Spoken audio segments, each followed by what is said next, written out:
Good morning students, I am your Farzana ma'am, your English teacher, and it's your poem time today, and we are going to take this poem. It's your ninth ninth, and the name of the poem is The Boy Who Never Told a Lie. So here we go children, you will enjoy this poem and see it is written, the poet name is the word at the place of the poet name. Can you see the word anonymous? Let me explain first this, then we will go and read the poem and understand the lines and the stanzas of the poem. So, it's your anonymous means हमें वो poet का नाम नहीं मालूम है. बहुत से बार ऐसा होता है कि पोएट को अपना नाम नहीं बताना होता है, तो वो क्या करते हैं अपने पोएम्स लिख के और उसको एनोनिमस कर देते हैं, so that the people who are reading their writings or their written work, it shouldn't be disclosing their names for some personal reason. So here you have understood what is the meaning of anonymous. It's not the name of a person, it is giving the knowledge of that the poet don't want to disclose his or her name. So here we go, the ninth number lesson, and the poem name is The Boy Who Never Told a Lie.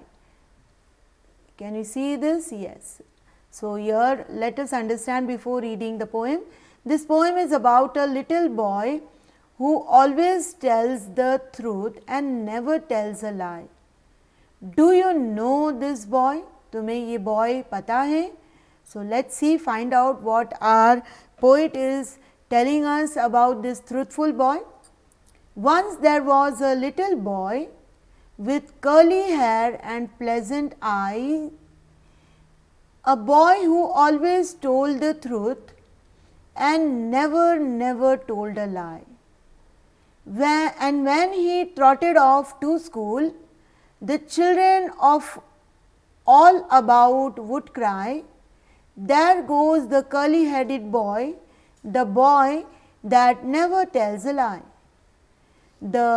And everybody loved him so because he always told the truth, that every day as he grew up, it was said, "There goes the honest youth." And when the people that stood near would turn to ask the reason why, the answer would be always this, because he never tells a lie. So it's a very sweet and short poem for us to learn it by heart, and it is having so many rhyming words over here.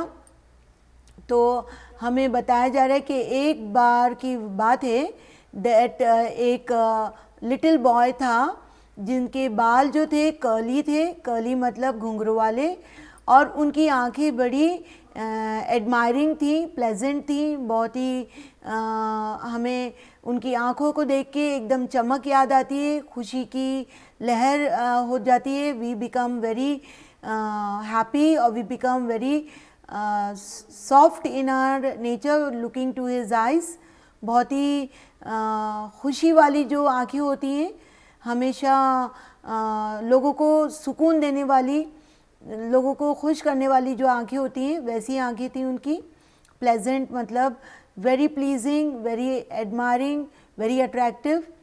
A boy who always told the truth, और वो जो boy हैं जिनकी आंखों के बारे में और बाल के बारे में कहा गया है ऊपर की लाइंस में, अबव लाइंस, वो बहुत ही सच बोलते थे, ऑलवेज हमेशा सच बोलते थे और कभी भी झूठ नहीं बोला उन्होंने. नेवर टोल्ड अ लाई, कभी भी झूठ नहीं बोला.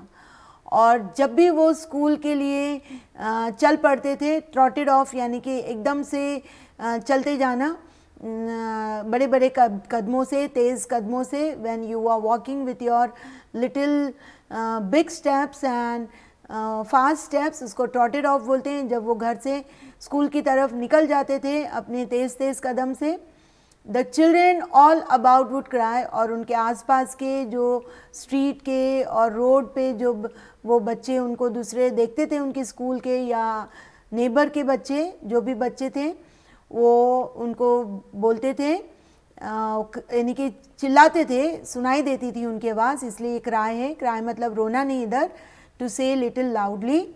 There goes the curly headed boy, ये देखो जा रहा है घुंघरू वाले बाल वाला लड़का जिसने कभी झूठ नहीं बोला।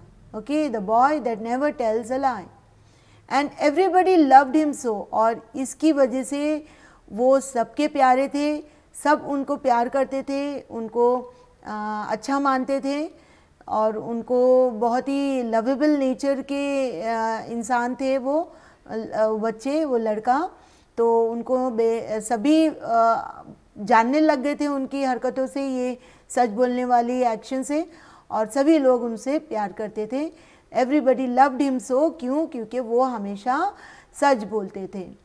और that every day as he grew up, और जैसे जैसे वक्त चलता जा रहा था वो बड़े होते जा रहे थे, आसपास के बच्चे भी जो थे उनके, जो उनको जानते थे, बड़े लोग, वो भी बड़े होते जा रहे थे।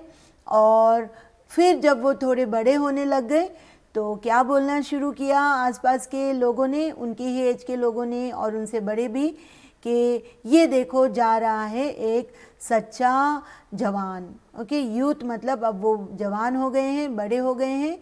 ओके, टीनेज की एज से आगे निकल गए हैं, यूथ उनको ही बोलते हैं। And when the people that stood near, और जो आसपास के लोग, वो जो बोलते थे लोग उनके पास खड़े रहते थे, would turn to ask the reason why, और फिर जब उनको नहीं मालूम होता था जो लोगों को कि क्यों उनको एक ऑनेस्ट यूथ बोला जा रहा है, वो लोगों से पूछते थे कि क्या रीज़न है उनको आप ऑनेस्ट यूथ बोल रहे हो।